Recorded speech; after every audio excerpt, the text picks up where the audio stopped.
So let me pull up the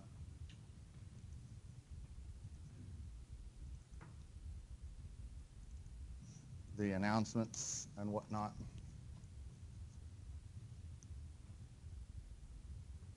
Come on.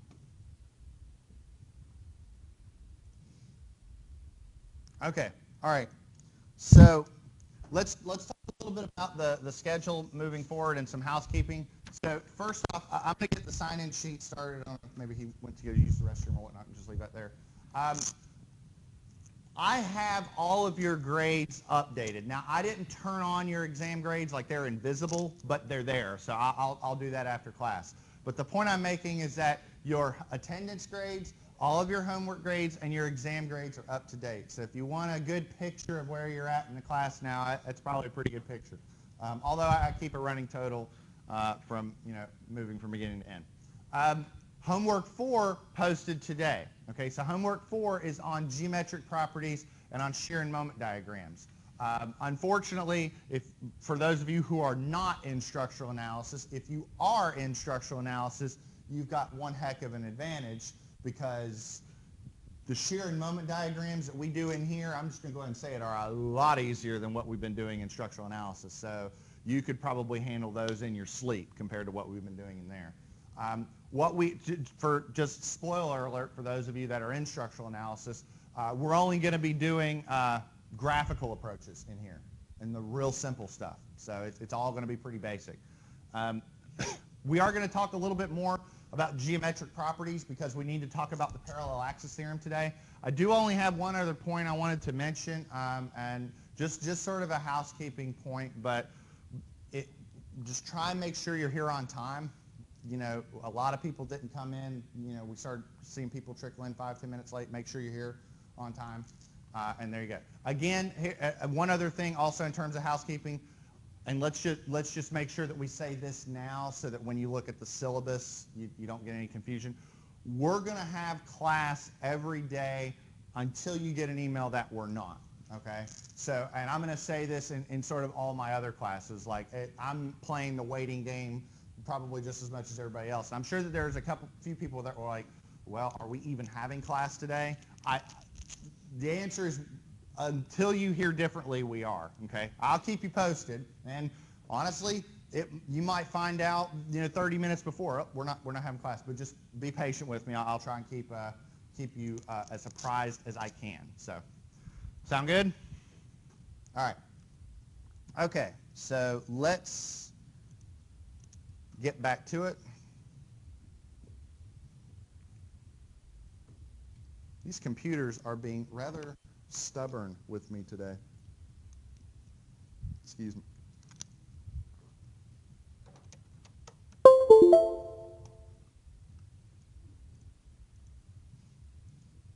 Okay. This is a good place to start. Okay, all right. So I want to get us back into thinking about this whole concept of section properties. First off, let's just again make sure that we're framing it in from a point of why we're doing this stuff.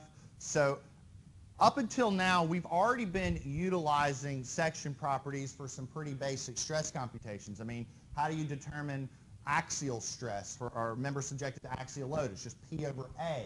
A being a section property, that's the cross-sectional area. How do you determine the stress in a circular shaft subjected to torsion? Well, it's TR over J. R and J, those are section properties. Those are properties of that shape. If you cut a section through it and look at that shape, there are certain numerical quantities that you can define that describe what that shape looks like. And that shouldn't be that out there of a concept. I mean, let's just think about a circle. Area A, that is a quantity that defines what that circle looks like. If you know area, you can define that circle, right? Because from area, you can determine a lot of other things. Well, it's the same thing with some of these other shapes. Now, what we did last time is we went through the definitions for moments of inertia and centroids. Now, some of that stuff I know you've seen before. It's probably been a while. But we went through that in a little bit of a purist mathematical approach, so we had a little bit of respect for where these formulas come from. But we noticed something kind of unique when we looked at the formulas in the appendix. when you look at the formulas in the appendix for, let's say, a rectangle, you get the same area, and regardless of what coordinate system you're looking at, you get the same centroid. You know, I mean, whether we're looking at this coordinate system or this coordinate system, the centroid is still right here and here. It doesn't change. But what we did get were different values for the moment of inertia, okay? The moment of inertia actually is dependent upon the coordinate system that you're referencing. In other words, if I put the coordinate system here versus putting it here or here or here or here, I will get different values for the moment of inertia. So what if I move the coordinate system? Well, we saw last time how we can go through the integration and see how you're going to get different values. But here's sort of the long and short of it. When we computed moments of inertia, you know, for our previous example, and a lot of times when we're deriving the formulas in general, we're referencing these values from an arbitrary set of axes. We just pick a set of axes and say, okay, that's where we're going to put it because that made sense. The same thing with this rectangle. We just put the axis here and here.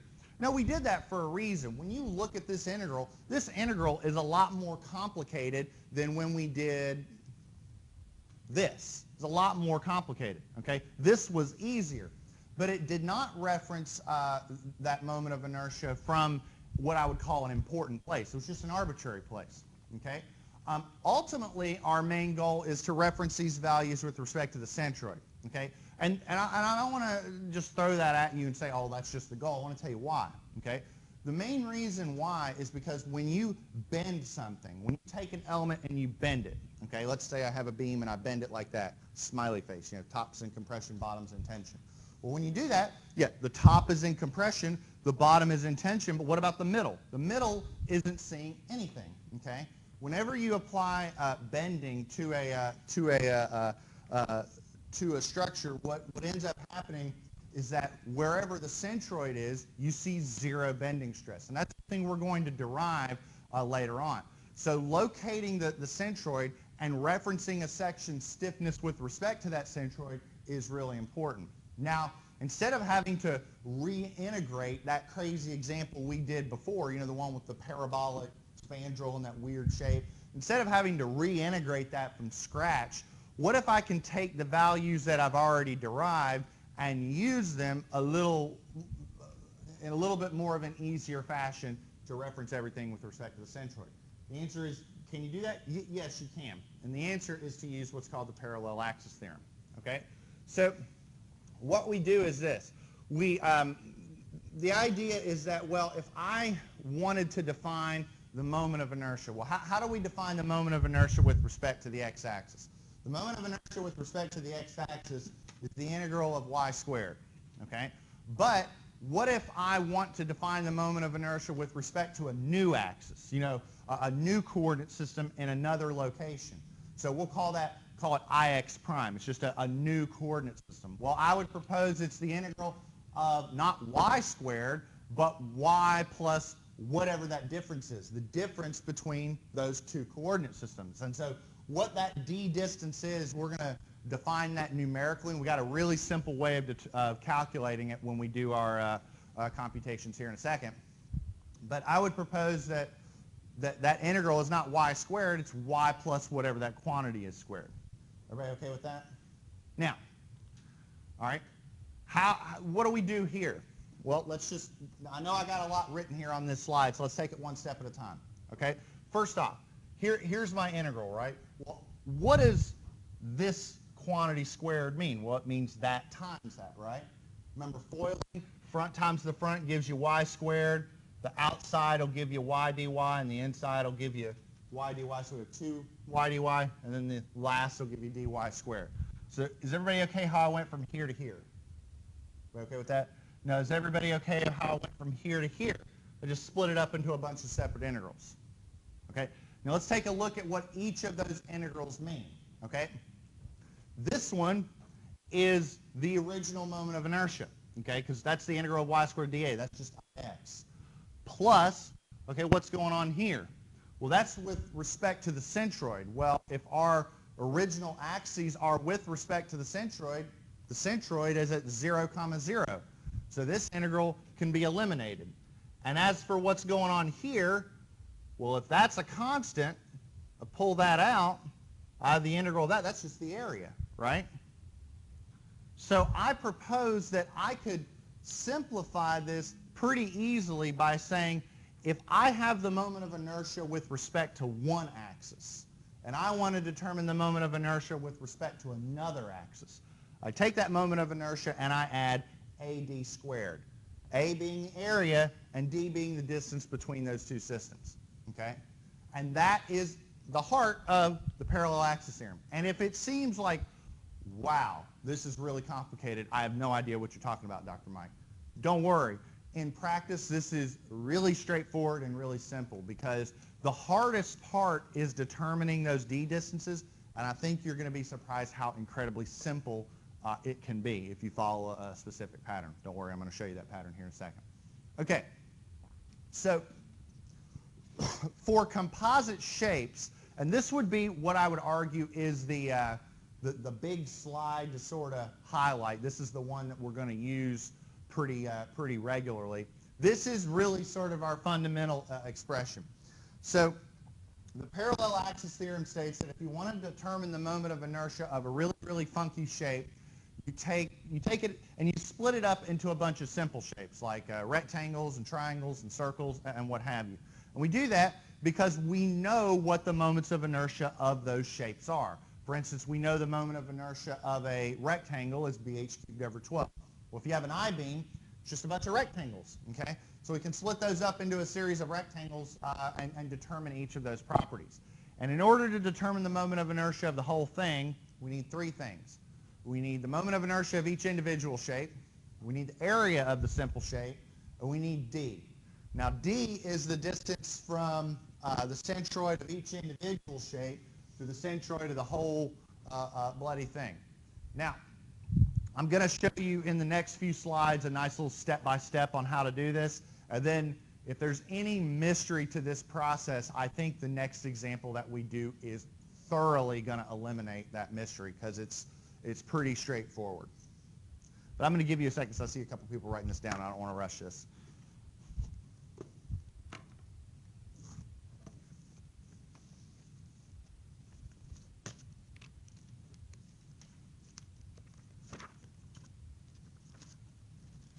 Get turned to that section here.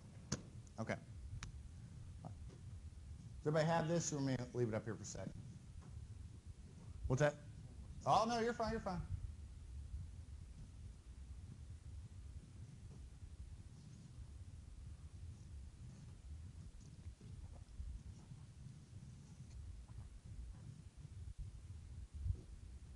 All right, sound good? Okay. Now, here's sort of the step-by-step process to apply the parallel axis theorem. Now, while you're writing this down, I want everybody to understand the real reason why we're doing this. Okay? The reason that we're doing this is because we're trying to determine, okay, we're trying to determine the moment of inertia of a given shape, okay? And that moment of inertia, while it doesn't seem very valuable right now, it is incredibly important later when we assess bending stresses and shear stresses as well. But the big focus for what we do is going to be bending stresses. So we're going to divide the cross section into simple shapes. So if you got a beam that looks like this, we'll split it up into like triangles and rectangles and whatnot. There we go. And then we're going to compute the centroid of that composite shape. We're going to figure out where the centroid is of that whole thing. And once you determine the centroid, you compute the moments of inertia. You take the individual moments of inertia, the areas, and the D distances accordingly. Okay?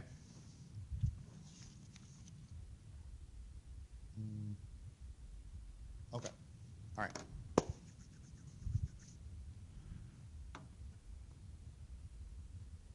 I'll give you all a second on this one.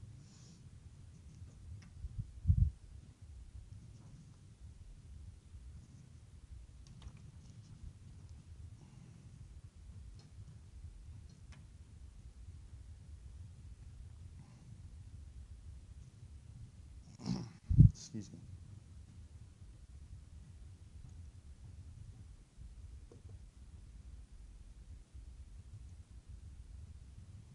Don't worry, we got plenty of time. I've always got time for learning and writing notes. All right, so far so good? Okay, all right. Okay, now, a couple things about the parallel axis theorem. It is a lot easier to perform these calculations in a table, and we'll show you how to do that. So, so just keep in mind. The big thing about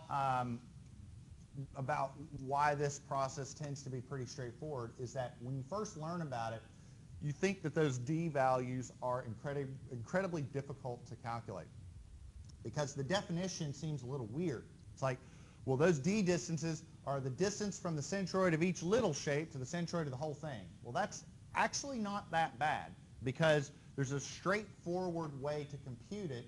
You just take the y distances for each shape and you subtract the centroid.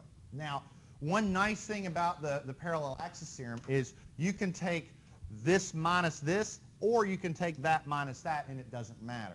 Okay? It doesn't matter because what you're ultimately going to do is take those d distances and square them. Okay?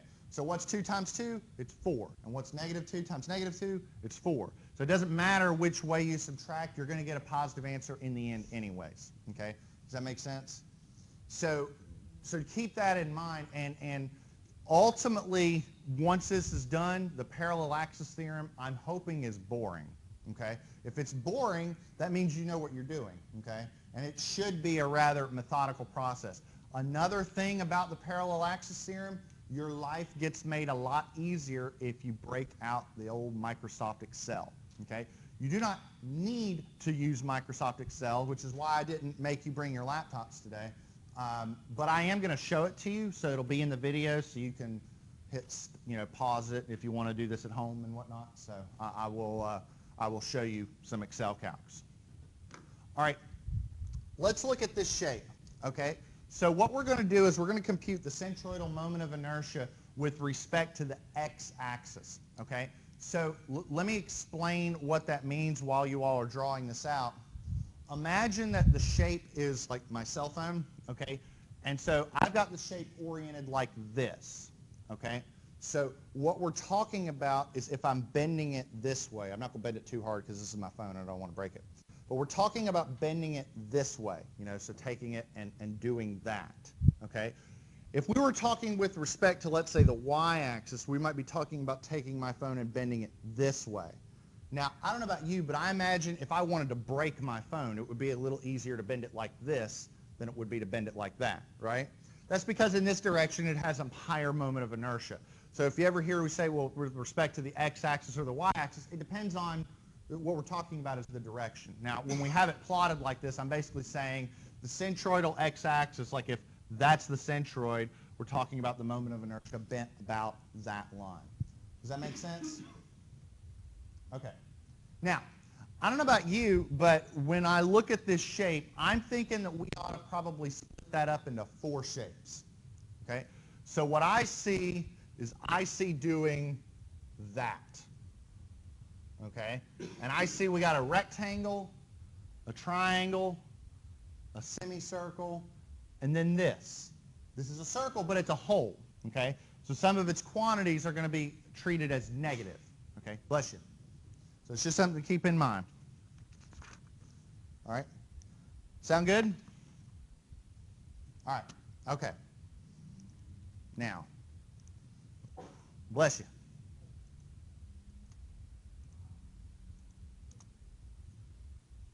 Okay, I think it was Appendix E. Okay, so I'm going to reference also Appendix E here a little bit. So if you're wondering what I'm doing with that, because some quantities and some values we're not going to know right offhand. And I fully expect that.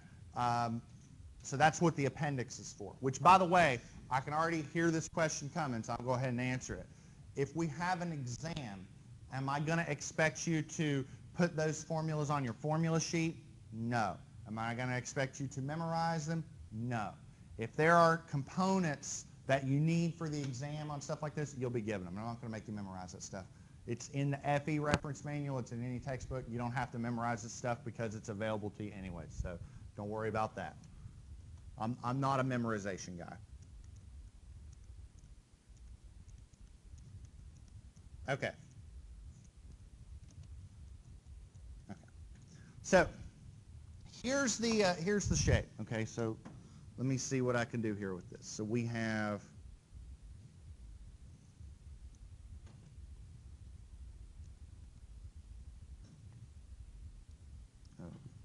that's horrible, but that's the best you're going to get.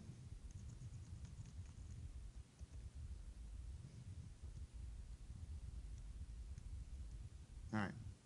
And then we have a hole that's somewhere like right here, something like that.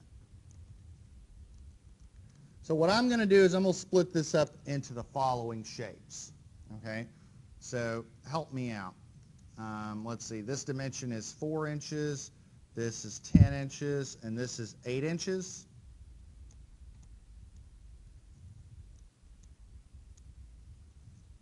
Did I do that right? Okay. Excuse me. What is this dimension? This one's 8 inches? Yeah. That's exactly, yeah, it's not given, but we know it's 8 inches because we know that the radius of that semicircle is 4 inches, so that's 8 inches. And then this is a hole that doesn't exist. That's a gap in the shape. And then this dimension is 2 inches, and this dimension is 3 inches. Did I do that right? Okay, all right. Now, before I start breaking this down, let's go back to centroids, okay? Because I know everybody loves that process from when you all had statics, okay? So how do you determine the centroid, right? Remember, it's like sum of AY over sum of A. Do y'all remember that? But in order to do that, you have the sum of AY over sum of A, but you have to reference those distances from a particular point, right? Like they all have to be referenced from a common location so that when you say the centroid is 2.6 inches, it's 2.6 inches from somewhere, right? Remember that? So here's what I'm going to do. I'm going to make up a line, and I'm going to call this line the datum, okay? So what I'm going to do is this. I'm going to say that this is my reference datum right here. So datum. So in other words, when I start referencing centroidal distances, they're all going to be referenced from that line. So that if I get the centroidal distance as y equals 2.6 inches, it's 2.6 inches from here. Okay? So I got to have somewhere to reference. Okay? Now, what I propose that we do is this. I propose that we split this up into 4 simple shapes.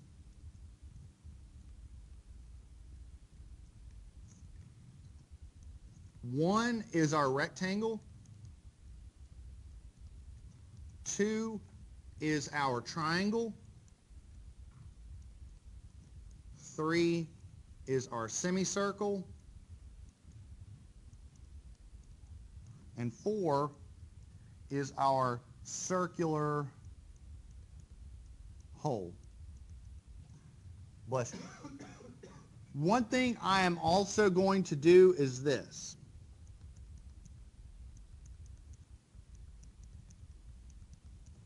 I'm going to do that. Now, the reason I'm doing that is because all of those shapes 1, 2, and 3, they contribute to the area of the shape as a whole. But 4 doesn't. 4 is a hole. So think about this, right? In order to define this shape, I add a rectangle, I add a triangle, I add a semicircle, and then I remove that hole. So that hole is negative, okay? And so that's something to keep in mind. All right. Now, for each of these shapes, let's do some math.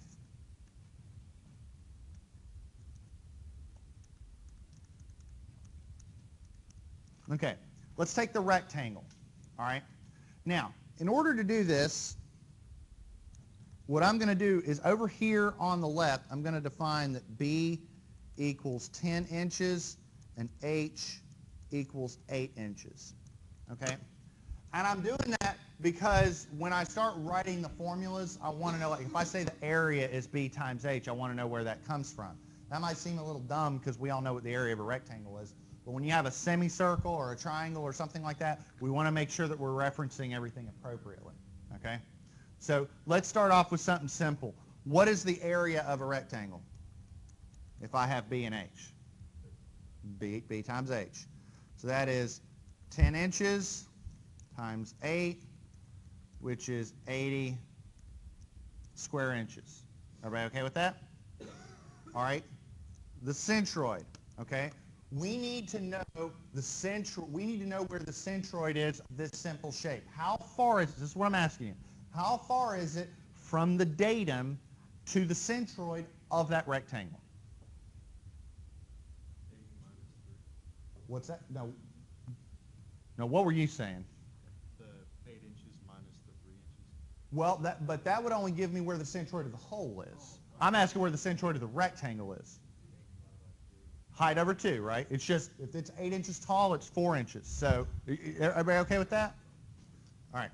So this is H over 2, which is 8 inches over 2, which is 4 inches. Okay, sound good? All right. The other thing that I want is I want the centroidal moment of inertia, and I want it with respect to the x-axis. Now, I'm going to show you something, okay? First off, does anybody know offhand, does anybody remember what's the centroidal moment of inertia? Okay. We're talking about BH cubed over 12. Now, let me show you something. Let's say you don't remember. Appendix E in your textbook, properties of plane areas, rectangle, origin of axes at the centroid, moment of inertia, BH cubed over 12. Does everybody see that? Right there? So what I'm telling you is that these values are in your textbook, okay? So, you know, if you don't have them, they're there. And you don't even need your textbook. I have this appendix posted on Blackboard. It's Appendix E. So BH cubed over 12, so that is 10 times 8 inches cubed over 12, and that's what?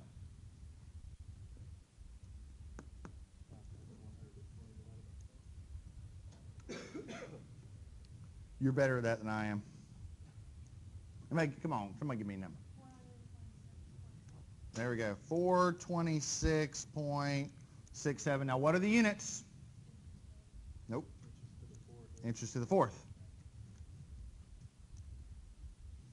Yeah, now let me say this. When we deal with section moduli, they will be in inches to the third. And I'm saying that because that's going to be the very next step when we do bending is to look at section moduli, and they will be in inches to the third. So just keep that in mind. All right. Now, everybody okay on this? Second shape. The second shape is that triangle. Okay? Now, here's what I'm going to do for that triangle. Okay? What I'm going to do, instead of trying to define some properties for that triangle, maybe I want to make sure I'm using the terminology in the appendix. So I'm going to go to the appendix. I'm going to say, all right, here's the appendix. Let's see. Maybe here we go. This is what we should be looking at right here, this case number 6. A right triangle, the origin of axes at the centroid. Okay? So this is what we're talking about right here. All right? So this is defined as B right here, you know, from, you know, that lower dimension, and H is this upper dimension. Okay? So I propose that, let me go back to this. Okay. I propose that for this triangle, that B is 8 inches and H is 8 inches. Everybody okay with that? All right. So if that's the case, what is the area? So BH over 2, 8 inches over 2, so that's 64 over 2, 32 square inches. All right? Everybody okay with that? all right? Y. Let's see if y'all remember this. How far is it from the datum to the centroid of that triangle? H over 3, right? Does everybody remember that? Did y'all do that in statics? You did do that in statics? Okay, all right, okay. So from here, the centroid of that little triangle is about right there, and that's H over 3. Okay? So H over 3, which is 8 inches over 3, and so that's 2.67, something like that. Remember, from the datum. Okay? And then the moment of inertia, we want that x-axis moment of inertia, but we want it centroidally. I don't expect you to know what this is. You know, I even have trouble remembering a lot of these formulas. That's why I have this. Okay? So, here we go. What is the moment of inertia with respect to the centroid and with respect to the x-axis? BH cubed over 36, right? So this is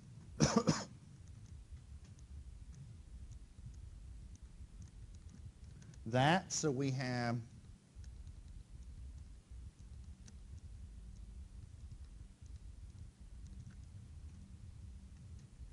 that. So what does that come out to be? There we go. 113.7, something like 7.8 inches to the fourth, right? Not too bad, right? Okay. Now, let's take this semicircle, okay? What's the radius of that semicircle? 4 inches. Okay. So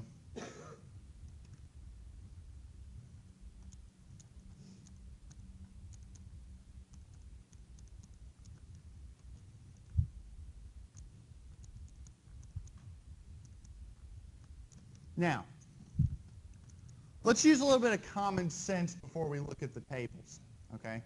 Because we got to pay attention to some things. First off, what is the area of that semicircle going to be? Like, what's the formula?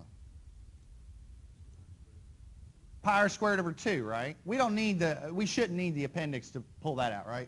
That semicircle up here up top, so it's just the area of the circle would be pi r squared, so just half that. So let's go ahead and compute that. So pi r squared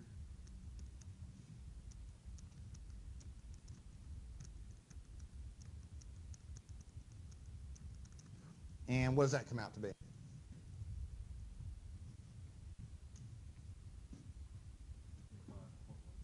25.13 square inches. Okay.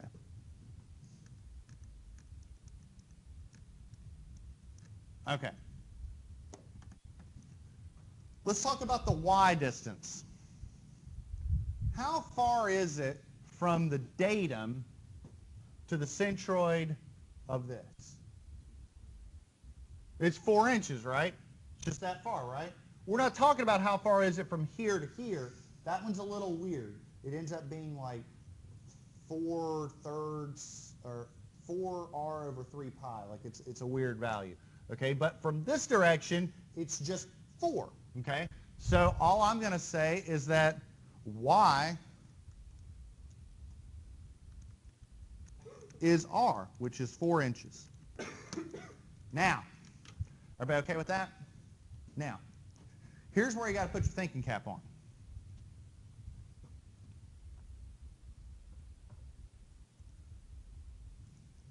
Let's find the semicircle. All right, here we go. Semicircle. Okay.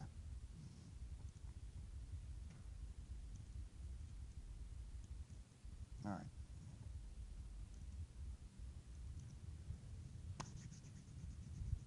Question for you. Which value do we use? What's the formula for the moment of inertia with respect to the x-axis for our problem? Think about it. Let me ask you it this way. Say it again. IY. That's exactly right. We don't use this one. We use that one. Why do we use that one? Because on our problem, it's not oriented this way. It's oriented that way. So the axes are flipped. Okay? Everybody okay with that? So that's pi r to the 4th over 8. Okay.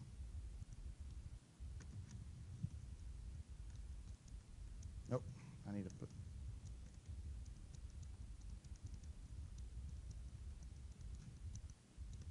So that's pi over 8 times 4 inches to the 4th, and that comes out to be what?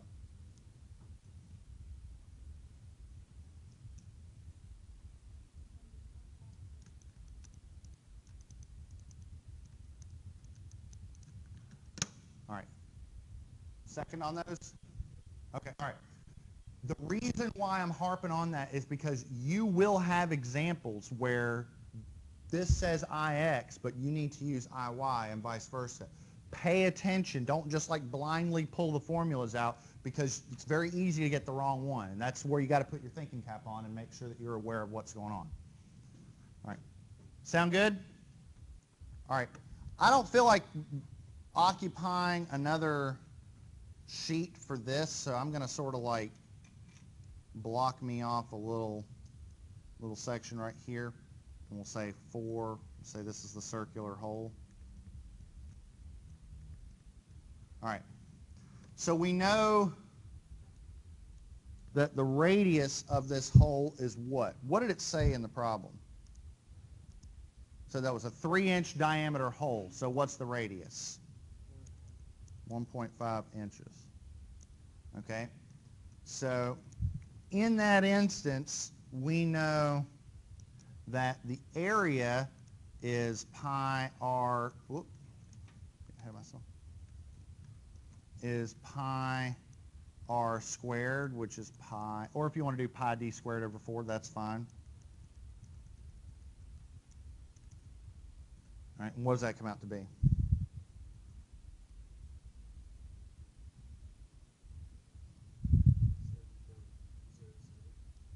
7.07 square inches.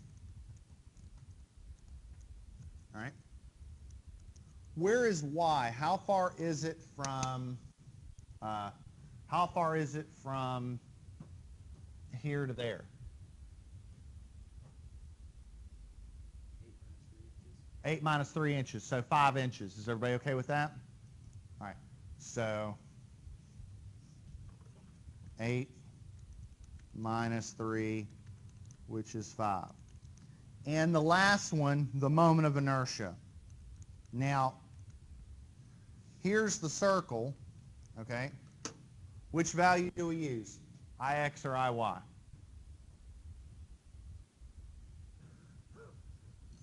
It doesn't matter because it's a circle. It doesn't matter whether it's facing this way or this way. So it's a nice thing about dealing with circles. It's all the same. And that's pi r to the 4th over 4. So pi r to the 4th over 4. So that's pi over 4 times 1.5 inches to the 4th. And that comes out to be what?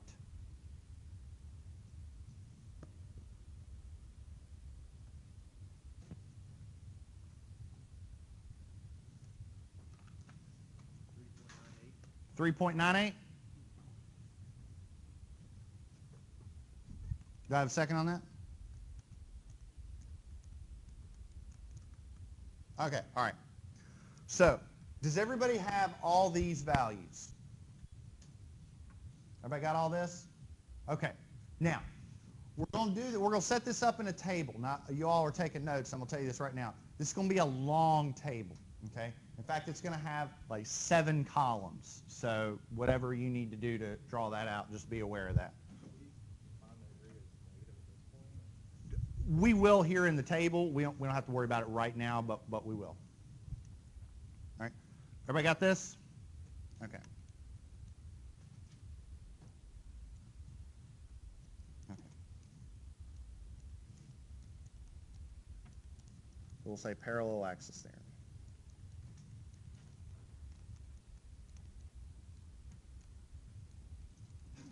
Okay, bless you. All right. So like I said, there's going to be a few columns.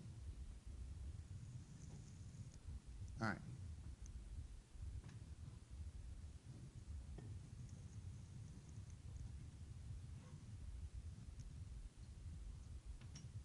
Okay, so the first thing that we're going to have is the shapes. How many shapes do we have? 4. So we're going to have 1, 2, 3, 4.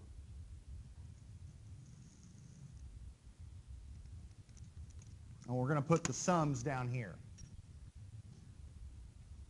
Okay? Now, our first column, we're going to list the areas. So will somebody help me out with the values? What's the, like, area of 1, area of 2, area of 3, area of 4? Somebody help me out. 80. 32. Go ahead. And then the last one. 7.07. Okay. Because it is a whole negative area. Okay?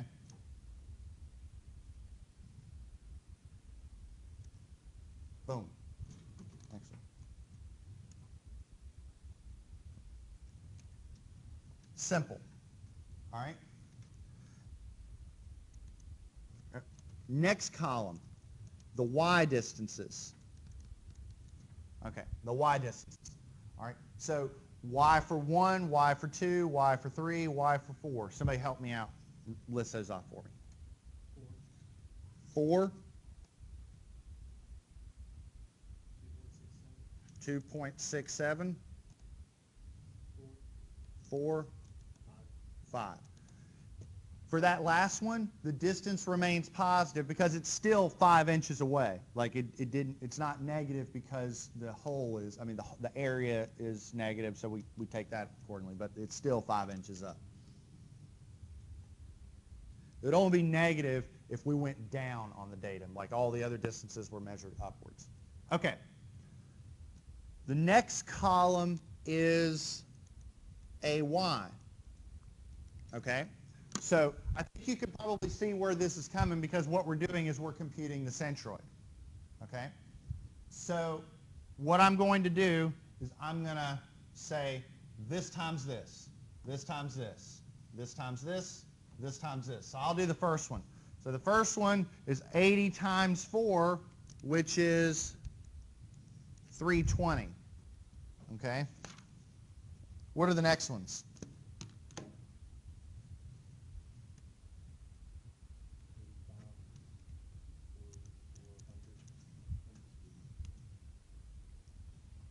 44. Do I have a second on that? Next one.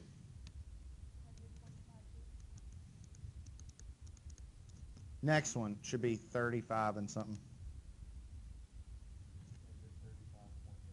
There we go.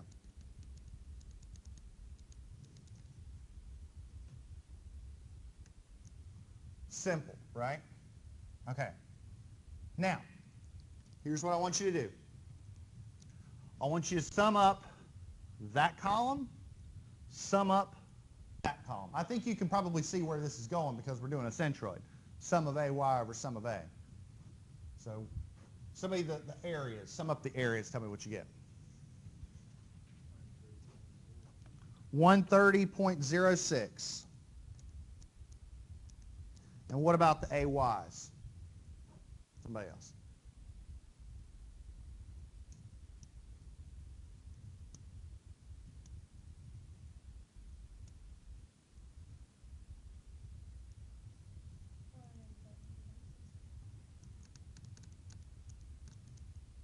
$470.61 you said? Okay. So, therefore, down here on the bottom, y bar is the sum of AY over the sum of A, which is 470.61 over 130.06. All right. So plug and chug, tell me what you get. Should be about 3 something. 3.62 inches. Do I have a second on that?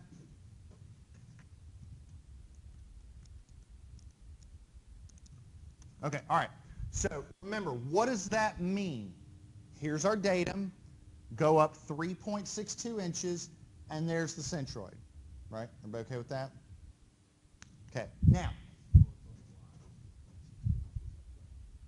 what? It's on the line that Yeah, that way. Yes, yes, yes. it's not exactly like at some point. That's the neutral. That's a good point. We have a term for that, and we call it the neutral axis. So that neutral axis, that line, is where the centroid is that way. So, all right. So next thing I'm going to have you write down is the centroidal ones. And I know we're getting close on time, but this is actually going to be quite fast. So we'll see. All right. Help me out. What are the centroidal moments of inertia? So the IX for this, this, and this. So I'll help you out. The first one was something like 426.67. Okay. What about the next one? There we go. And then this one is 100. And then this one is 3.98. But negative because it's a hole. Starting to see why this is an Excel-friendly problem? Okay. Now, let's go back to our original discussion. In order to compute using the parallel axis theorem, we need moments of inertia. We need d distances. We need moments of inertia, we need areas, and we need d distances. Now, in order to determine those d distances, it's incredibly simple. All we do is we take the y values for each shape and subtract y bar from the whole thing. And so that's how we do that. Okay?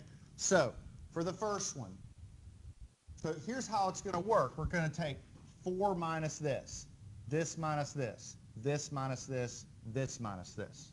Because here's what's going on. Let's take the rectangle. You told me that from the datum, you go up 4 inches, that's the center of the rectangle, right? Well, if you start at the datum and go up 3.62, that's the centroid for the whole thing, right? So how far apart are those two lines? Only about what, 0.38 inches? And a way you can determine that is just take the difference. So what is 4 minus 3.62? It's 0.38 inches. Does it matter which way you subtract? If you do 4 minus this or this minus that? No, because you're going to square it. So what's the next one? Say it again. This one's 1.33? That's, yeah, I was getting negative 0.95. And this one's 0.38, and this one is 1.38. Everybody else getting that? Okay. Once you've got that, you can then determine the moment of inertia for the whole thing. And the way that you do that is you take the little one plus AD squared. So let's take the first quantity. So watch what I'm going to do. So everybody watch up here. I'm going to take that plus 80 times that squared, the 0.38 squared. I don't need that little inches sign. So let's everybody do the first one together, okay? So what is this plus that times that squared? How can we add inches to the 4 inches? We're not. We're taking, that's a great question, but we're taking this inches squared times that squared. Oh, the first time you said this plus this times that. Yeah, I did, yeah. Not the quantity, Right, yeah. 438.22, okay? Everybody okay with that? You all right if I just tell you the rest of them, or do you want to go through them? I mean, we can. This one ends up being 147.72. This one ends up being 104.21. Whoop. And this one ends up being minus 17.48, which, by the way, I did this in Excel, and I'm getting very slightly different answers because of rounding. That's no big deal. No big deal. Okay? And when you sum this up, you get, here, hold on.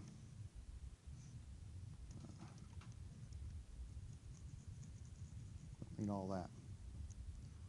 When you sum this up, you get like 667.8. So I propose then that the moment of inertia of this composite shape is 667.8 inches to the fourth.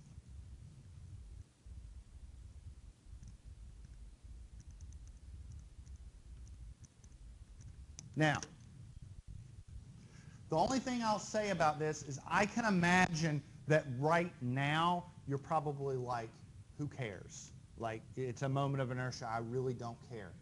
The only thing I would say to that is just have a little faith with me for now, because from a lecture standpoint, the way that we handle beams is there's two topics that we sort of have to handle separately. One of them is moments of inertia.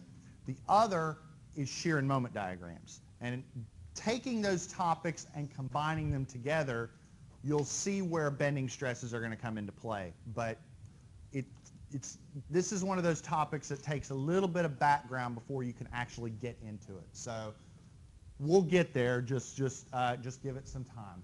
So that's all I have for today. One thing I'll mention: your first problem on the homework assignment is this. So if you can do this, you can do the first problem. We'll touch on this again on Thursday. I do have one final point I want to mention. We did the moment of inertia this way, up and down. You could very easily do IY that way. And your homework has you do IX and IY. So, but we'll talk about the Excel stuff next time. I don't want to keep you later than I already have. So, y'all have a wonderful day. I will see you on Thursday.